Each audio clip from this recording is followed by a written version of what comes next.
Guys, welcome back to the shop. I'm Chris with M7 Metalworks. We've got a bucket in the shop today. We're going to take a little break from the Oliver 550. We're getting really close to being done with that if you've been following that that series. Hey, Bucky.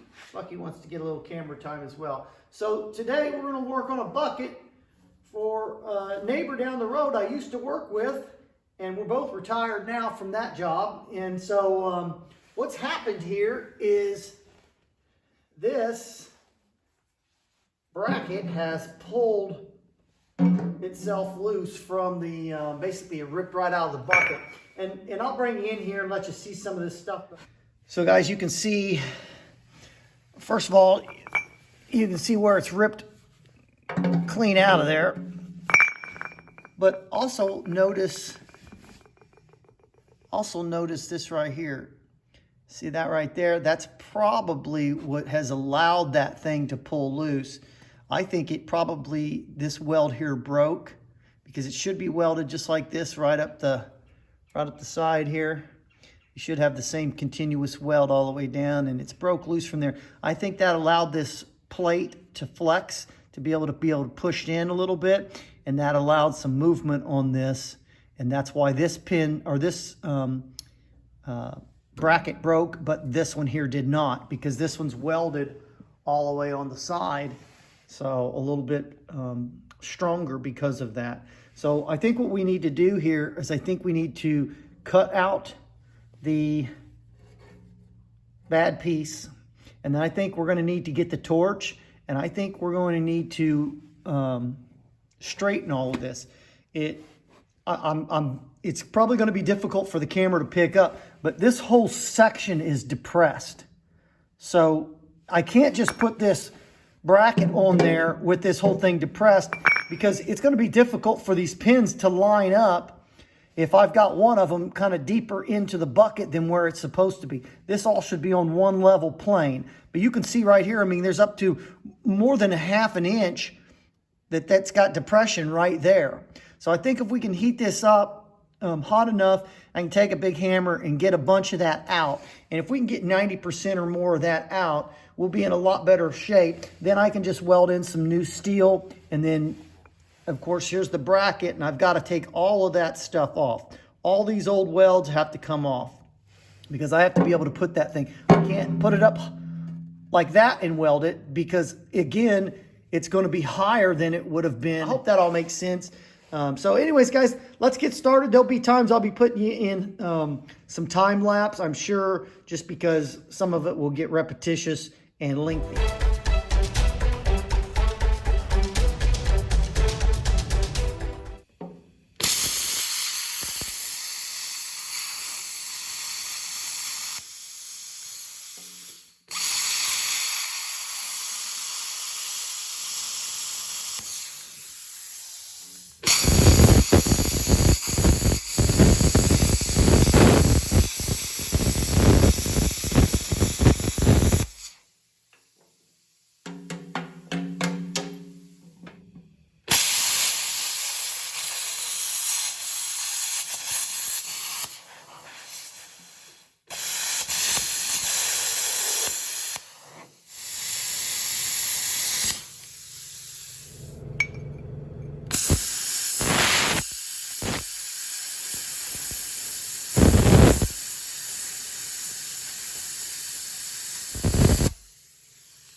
All right, guys, I think we're going to go in a different direction here. I think what we're going to do is we're going to cut a bigger piece of this out, simply because, you know, it's going to have a lot of waves in there if I don't. So I think maybe our best route to go is going to be to trace around this plate, cut that whole section out, and then weld this section. And this is a little bit thicker than what we've got here. This is 3/16 that we got here, and this is 1/4 inch. So I'm just a 1/16 over, and I'll put that extra 1/16 on the inside, and I'll be able to lay a nice thick weld on the inside. I'll run a weld on the inside here as well, up against this plate, and then of course on the back side as well. So I think what we'll do is we'll change up directions here just a bit, and we're going to cut more of this out. So let me just trace around this, and then I'll take the plasma cutter and I'll cut that out, and then there'll be some fine tuning, I'm sure, to get that to fit in there just right.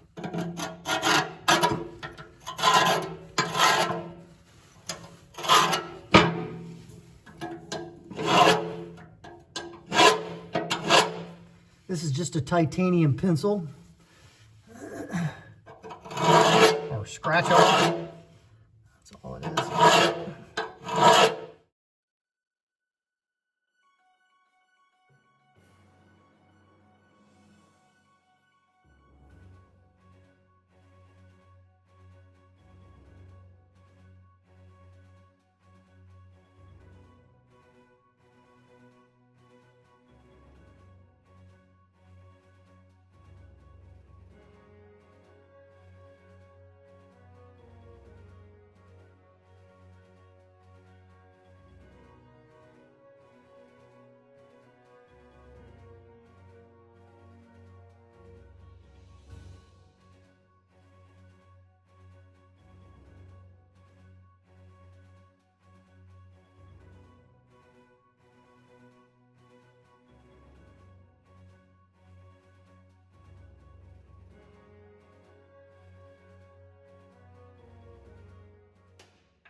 All right, guys, so we've got the welding on this side done already. Don't worry about this. That's just where I had done some welding with a stick welder and ground it off. That's actually about where my bracket's going to be, so we'll be welding right over that, filling any of those little pock marks in. I still have not welded on the inside. We are going to have to weld a piece of rod across the top of this, just like you see on that one right there. So we'll have to do that here as well, and we'll do that in the end. I think right now what we'll do is we're going to try to get our bracket on here and get it welded up. That way when we flip this thing over, which isn't easy to do, I can weld the inside of that, and you know, we should be okay. Got to worry anytime you're welding sheet metal like this, even though it's, you know, fairly thick plate, doesn't matter, it'll still want to warp on you. And of course we had that issue with this, and that's why I had to weld in increments instead of one continuous bead all the way around, because if I'd have done that continuously, by the time I got around to the top, it would have been sunk in pretty bad, and we would have had some pretty bad warpage. So let's get the bracket and let's get it on here and see if we can't get it tacked in and welded up. Okay, guys, we've got it mocked up in its place, and we are exactly 3 1/4 on both sides.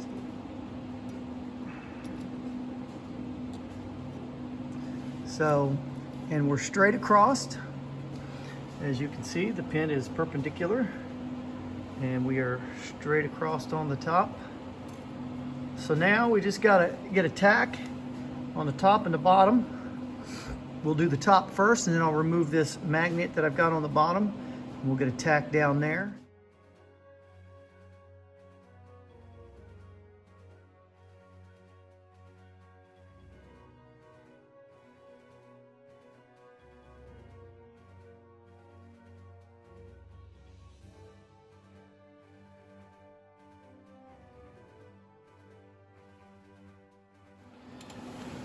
All right, guys, so we'll put this piece of steel right in there.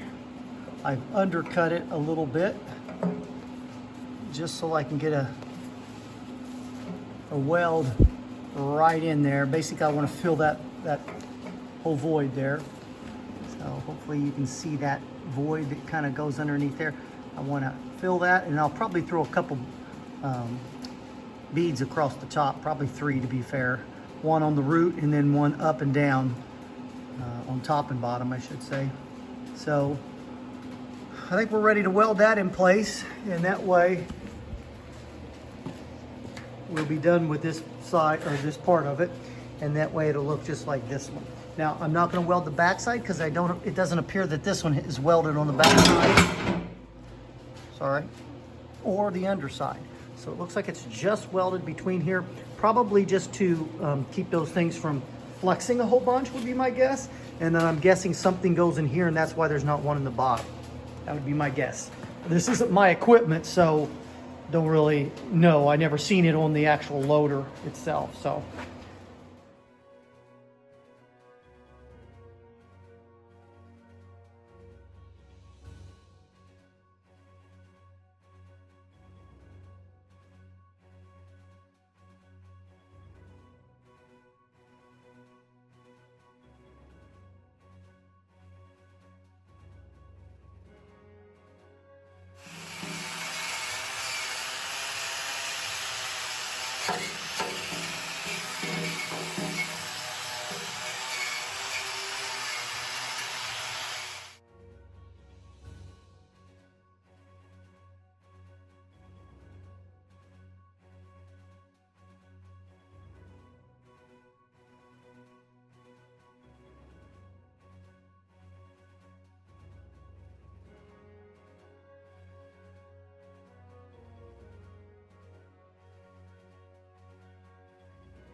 Well, here's the semi-finished product, I guess, since it's not fully painted.